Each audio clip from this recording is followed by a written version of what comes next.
Ces montagnes transperçant les nuages de l'aube sont les terres où vivent les Karen. 6 millions d'âmes pour cette minorité ethnique répartie à cheval sur la frontière entre la Birmanie et la Thaïlande. 25% d'entre eux sont chrétiens, les autres sont animistes ou bouddhistes.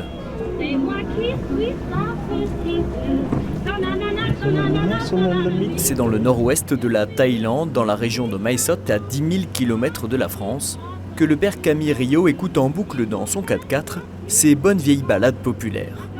Et pourtant, pas de place pour la nostalgie pour ce prêtre des missions étrangères de Paris, qui a été envoyé auprès du peuple Karen à vie. Ces routes de terre défoncées, il les connaît par cœur. Je la prends 2 fois par semaine, celle-là. Je connais chaque trou et chaque bosse. Car depuis le début de sa mission, il y a 1 an, ce Parisien pur souche avale les kilomètres, près de 3000 chaque mois. C'est sa vie désormais, passer d'un village à l'autre sur la quarantaine que compte sa paroisse. Je visite surtout les villages catholiques, mais ensuite, quand il y a des occasions, je prospecte dans les villages non chrétiens. Aujourd'hui, il fait la liaison entre 2 villages chrétiens, Pono Aipu et Sohelu. Ici, c'est des villages très enclavés qui ont l'impression d'être laissés de côté par le progrès, en Thaïlande en particulier. Ils demandent à ce qu'on les visite.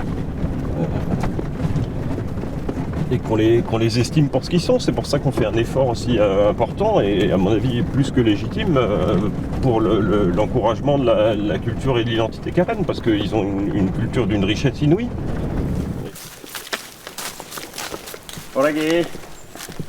Souvent méprisés par les Thaïlandais, les Karen vivent encore très en marge du progrès. Alors pour soutenir la foi et le développement des villages, le missionnaire de 34 ans ne ménage pas sa peine. Aujourd'hui, pas une minute à perdre, direction l'église de ce village d'une petite centaine d'habitants pour aider à régler une situation critique. Les pieds ont été mangés par les termites et l'église s'est enfoncée. On va donc couper tous les mognons infectés des anciens poteaux en bois et les remplacer par des nouveaux, en béton. Mais pour ça, il va falloir soulever l'église avec ce levier. Et alors à l'intérieur, ça tangue et ça penche. En fait de levier, le cric 10 tonnes du missionnaire est finalement sélectionné pour soulever l'église, qui semble avoir tenu jusqu'ici par l'opération du Saint-Esprit. C'est pas très compliqué de réformer l'église du Christ. Il suffit d'avoir un cric 10 tonnes, quelques paires de mains, et puis c'est bon quoi, ça tourne.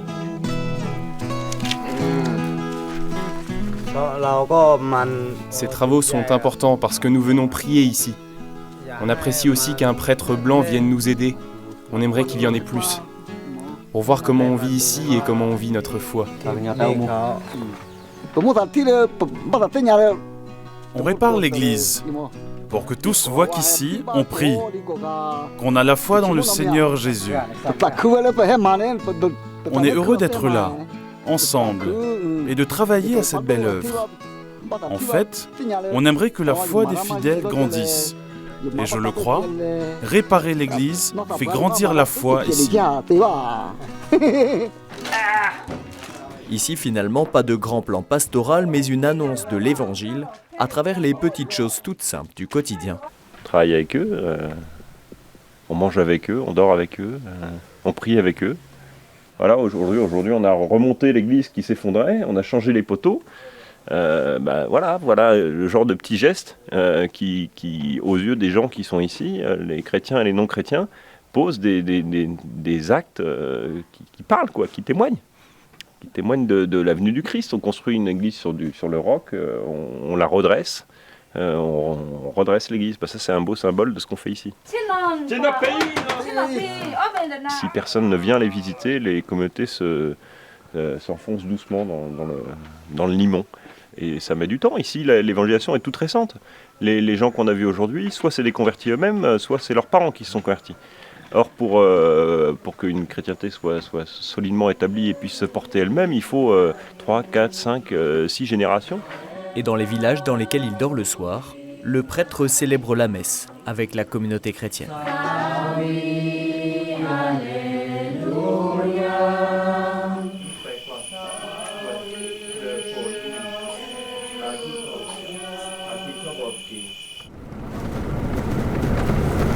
Le lendemain matin, le père Camille prend de nouveau la route, cette fois vers le village de Poblaki. Il y livre des sacs de ciment à des villageois pour construire un bac de rétention pour filtrer l'eau d'une source dans la montagne.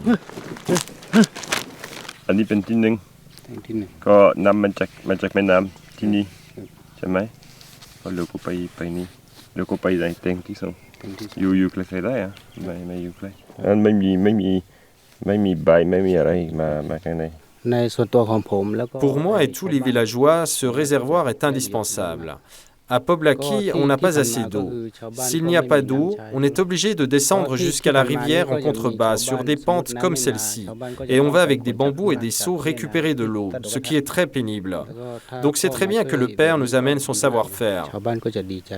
Et cette aide toute matérielle participe pleinement à l'évangélisation des villages. Ici, la mission, les fruits abondent dans des proportions gigantesques.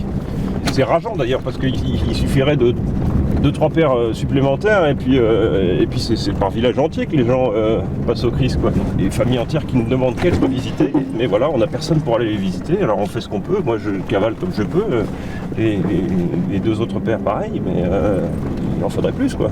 50 ans après la venue du père Joseph Quintard, pionnier des missions étrangères de Paris chez les Carennes, il reste encore beaucoup à faire au père Camille pour l'évangélisation des villages. Mais certains fruits mûrs ne demandent aujourd'hui qu'à être récoltés.